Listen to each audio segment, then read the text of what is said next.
집 5채, 단서 15줄 정작 얼룩말은 한 번도 안 나오는데 답은 오직 하나뿐입니다. 먼저 아마 한 번쯤 마주쳤을 그 문제 이야기부터 시작하겠습니다. 이런 문제 한 번쯤 보셨죠? 초록집에서는 커피를 마신다 같은 토막 단서들이 주어집니다. 그리고 마지막에 이렇게 묻죠. 그래서 얼룩말은 누가 키울까요?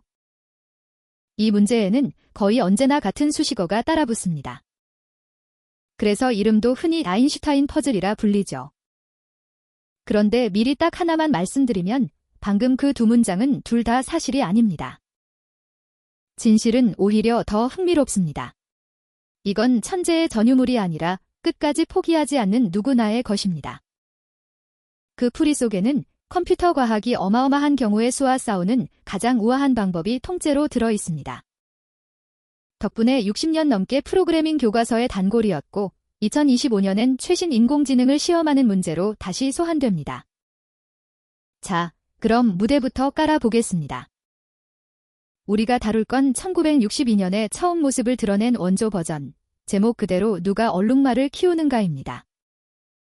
집 5채가 왼쪽부터 오른쪽으로 한 줄로 서 있습니다. 각 집엔 5가지 특징이 하나씩 딸려 있죠. 집 색깔, 사는 사람의 국적, 마시는 음료, 피우는 담배, 그리고 키우는 동물. 이렇게 5갈래입니다.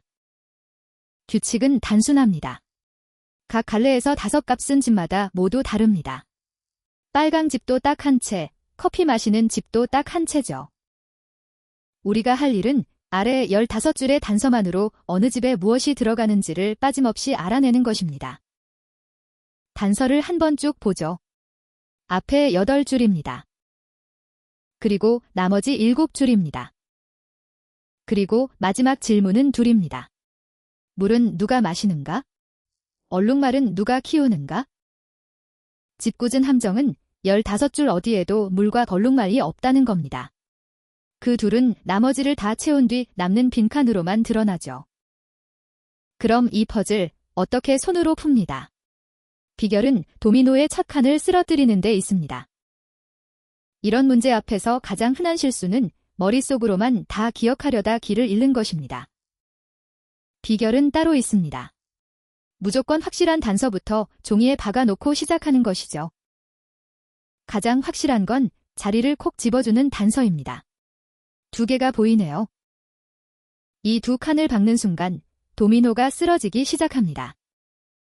단서 15는 노르웨이 사람의 옆집이 파랑이라 했죠. 노르웨이는 한 번, 그 옆은 2번뿐. 그러니 2번 집은 파랑입니다. 그럼 1번 집은 무슨 색일까요? 파랑은 이미 2번, 초록은 아이보리 바로 오른쪽이라 왼쪽 끝일 수 없습니다. 빨강이면 영국 사람이 살아야 하는데 한 번은 노르웨이죠. 아이보리면 2번이 초록이어야 하는데 2번은 파랑입니다. 하나씩 지우면 남는 답은 단 하나, 1번 집은 노랑입니다. 그리고 단서 8은 노랑집에서는 쿨을 피운다고 했으니 1번 집은 쿨입니다. 보이시나요? 위치 단서 2개를 당겼을 뿐인데 집 한 채의 색깔과 담배까지 줄줄이 따라 정해졌습니다. 이게 이 퍼즐의 정체입니다. 어렵다기보다는 확실한 곳에서 시작해 한 칸씩 좁혀가는 끈기의 게임이죠. 끝까지 채우면 알게 됩니다. 단서가 가리키는 배치는 세상에 단 하나뿐이라는 것을요. 그런데 의문이 듭니다. 자유도가 이렇게 많은데 정말 답이 하나뿐일까요? 가능한 배치는 대체 몇 가지길래? 경우의 수를 세어 봅시다. 이 건초더미 속에서 우리는 단 한 개의 바늘을 찾는 겁니다. 색깔만 떼어놓고 보죠. 5색을 5집에 늘어놓는 방법은 5팩토리얼, 즉 120가지입니다. 국적도 120, 음료도, 담배도, 동물도 마찬가지죠. 5갈래가 서로 독립적으로 정해집니다. 그러니 가능한 배치의 총수는 120의 5제곱, 5팩토리얼을 5번 곱한 값입니다. 약 249억 가지? 이 아득한 건초더미 속에서 15줄을 모두 만족하는 바늘은 정확히 한 개뿐입니다. 이걸 컴퓨터에게 직접 찾게 해봤습니다. 수녀를 하나씩 만들며 단서에 어긋나는 배치는 즉시 버립니다. 단서를 한 무리씩 적용할 때마다 아직 살아남은 배치가 몇 개인지 세어보면 이렇습니다. 이 계단을 그래프로 그리면 가능성이 좁아지는 깔때기가 됩니다. 세로축은 로그 눈금이라 한 칸 내려갈 때마다 수가 10배씩 줄죠. 왼쪽 끝 약 249억에서 출발한 가능성이 단서를 더할 때마다 절벽처럼 떨어져 오른쪽 끝에서 하나로 내려앉습니다. 여기서 꼭 짚을 게 있습니다. 경우의 수가 249억이라는 말이 어렵다는 뜻은 아니라는 겁니다. 똑똑하게 따지면 이 수는 확 줄어듭니다. 한 갈래의 순서를 기준으로 못 박으면 곱셈에서 120이 하나 빠지죠. 게다가 손으로 했듯 그건 불가능을 쳐내며 좁히면 실제로 보는 경우는 훨씬 적습니다. 위 깔때기가 그 증거죠. 그렇다면 컴퓨터는 이 가지치기를 대체 어떻게 할까요? 컴퓨터에게 이 퍼즐은 아주 익숙한 손님입니다. 이름은 제약 만족 문제, 줄여서 CSP죠. 거창해 보이지만 단순합니다. 정해야 할 빈칸이 있고 그 빈칸이 지켜야 할 규칙이 있을 때 규칙을 다 만족하는 채움을 찾는 문제죠. 우리 퍼즐에서 빈칸은 각 집의 5특징, 규칙은 바로 그 15줄의 단서입니다. 단서들은 성격에 따라 세 부류로 나뉩니다. 이중 위치 단서는 빈칸 하나를 단번에 확정하기 때문에 가장 강력합니다. 그래서 우리도 거기서부터 시작했죠. 컴퓨터가 답을 찾는 가장 기본적인 방법은 백트래킹, 우리말로 되짚기입니다. 미로에서 길을 찾는 모습을 떠올려 보세요. 갈림길에서 일단 한 길로 들어가 봅니다. 그러다 막다른 벽, 그러니까 단서 위반을 만나면 마지막 갈림길로 되돌아와 다른 길을 시도합니다. 핵심은 벽을 일찍 만날수록 그 뒤로 펼쳐졌을 수많은 길을 통째로 건너뛴다는 데 있습니다. 그래서 249억이라는 숫자가 무색하게, 실제로는 눈 깜짝할 사이에 답이 나옵니다. 여기에 솜씨를 더하면 제약 전파입니다. 단서 하나를 확정할 때마다 그 파장을 다른 빈칸에 퍼뜨려 후보를 좁혀두는 기법이죠. 우리가 노르웨이는 한 번에서 곧장 2번은 파랑을 끌어냈던 그 도미노가 바로 제약 전파의 손맛입니다. 그리고 2장에서 우리가 했던 행동을 떠올려 보세요. 후보가 단 하나뿐인 칸, 그러니까 위치 단서부터 손을 댔죠. 그 본능에도 어엿한 이름이 있습니다. 컴퓨터 과학에서는 이를 MRV 휴리스틱, 최소 잔여 후보 원칙이라 부릅니다. 그래야 엉뚱한 길로 깊이 들어가기 전에 일찌감치 막다른 벽을 만나 탐색을 빨리 끝낼 수 있으니까요. 사람이 자연히 하는 그 행동이 알고 보면 솔버가 속도를 쥐어짜려고 일부러 쓰는 최적화 기법과 정확히 똑같았던 셈입니다. 이 모든 게 가능한 건 단서들이 사실 촘촘한 관계망이기 때문입니다. 그 그물을 한 장의 그림으로 펼쳐보죠. 파란 실선은 같은 집으로 묶인 항목들, 주황 점선은 겹집이거나 바로 오른쪽인 관계입니다. 보라색 꼬리표는 위치가 못 박힌 두 항목, 노르웨이는 한 번, 우유는 3번이죠. 이 그물의 어느 한 매듭을 당기면 실을 타고 진동이 퍼져나가고 그렇게 25매듭이 하나로 수렴합니다. 단서를 거의 그대로 컴퓨터 규칙으로 옮길 수 있는 덕에 얼룩말 퍼즐은 프롤로그 같은 선언형 언어의 교과서 예제로 오래 사랑받았죠. 실제로 러셀과 노빅의 인공지능 교과서를 비롯해 수십 개 언어의 풀이 모음집에 이 퍼즐이 빠지지 않고 등장합니다. 이제 막을 내릴 시간입니다. 그 단 하나의 배치가 물과 얼룩말의 정체를 드러냅니다.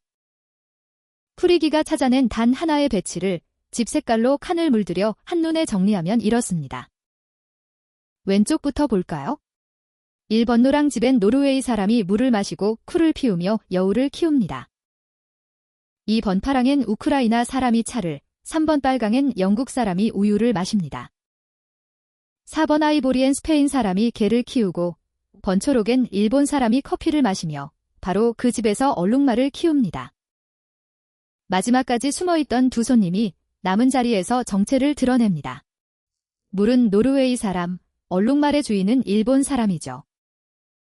여기까지 오셨다면 방금 상위 2%가 풀었다는 바로 그 문제를 손수 끝낸 겁니다.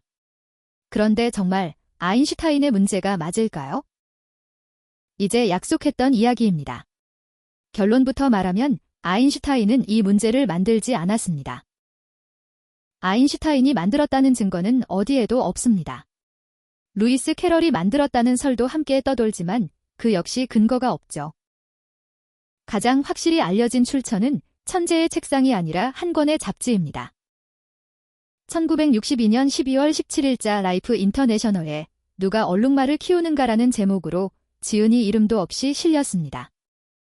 이듬해 3월엔 정답과 함께 전 세계에서 문제를 마친 수백 명의 독자 이름이 실렸다고 합니다. 마친 사람이 수백 명이라는 이 사실 하나만으로도 2%만 풀 수 있다는 말이 얼마나 허술한지 짐작이 갑니다. 결정적인 알리바이는 단서 속에 숨어 있습니다. 담배 상표들의 나이죠. 쿨은 1933년, 팔리아멘트는 1931년, 올드골드는 1926년에야 세상에 나온 이름입니다. 모두 20세기의 산물이죠. 그런데 캐럴은 1898년에 세상을 떠났고 아인슈타인의 어린 시절은 1880에서 90년대, 그조차 1955년에 눈을 감았습니다. 1933년에야 등장한 상표가 떡하니 적힌 퍼즐을 그보다 한참 앞서 살았던 두 사람이 만들었을 리가 없습니다. 2%만 푼다는 말도 마찬가지로 출처 없는 풍문입니다. 진실은 이렇습니다. 이건 어려운 문제가 아니라 끈기 있는 문제입니다. 많은 사람이 못 푸는 게 아니라 중간에 그만두는 것뿐이죠. 재미있는 건 그 다음입니다. 이 60년 묵은 잡지 퍼즐은 늙기는커녕 무대를 옮겨가며 계속 살아있습니다. 국적과 상표만 바꿔 물고기는 누가 키우는가로 묻는 변형은 정답이 독일 사람인데 원조보다 더 유명해지기도 했죠. 그리고 2025년 연구자들은 이 퍼즐 가족 첫 문제로 최신 인공지능을 시험했습니다. 제브라로직 연구입니다. 결과는 의미심장했습니다. 경우의 수가 일정 문턱을 넘어서자 최고 성능의 모델들조차 정답률이 무너져 내렸습니다. 그리고 그것은 모델을 더 키운다고 풀리는 종류의 벽이 아니었습니다. 왜 그럴까요? 우리가 파이썬으로 짠풀이기는 격자라는 상태를 또렷이 적어두고 막히면 되짚어 고치는 기호적 추론입니다. 반면 오늘날의 거대 언어 모델은 본질적으로 다음에 올 단어를 확률로 잇는 기계입니다. 그래서 사람이 종이에 표를 그리듯 풀이 도중의 상태를 또박또박 기록하고 고쳐 쓰는 작업 기억이 약합니다. 그래서 되짚기가 깊어지는 순간 사람이라면 시간만 들이면 끝낼 문제 앞에서 구조적으로 휘청이는 것으로 보입니다. 그러니 다음에 누군가 이 퍼즐을 아인슈타인의 문제라며 내밀 거든 빙긋 웃으며 답해주셔도 좋겠습니다. 아인슈타인의 것도 아니고 2%만의 것도 아니라고. 그저 끝까지 단서를 따라간 모든 사람의 것이라고 말입니다. 오늘 이야기가 흥미로웠다면 구독과 좋아요, 알림 설정으로 다음 오디세이에서 다시 만나요.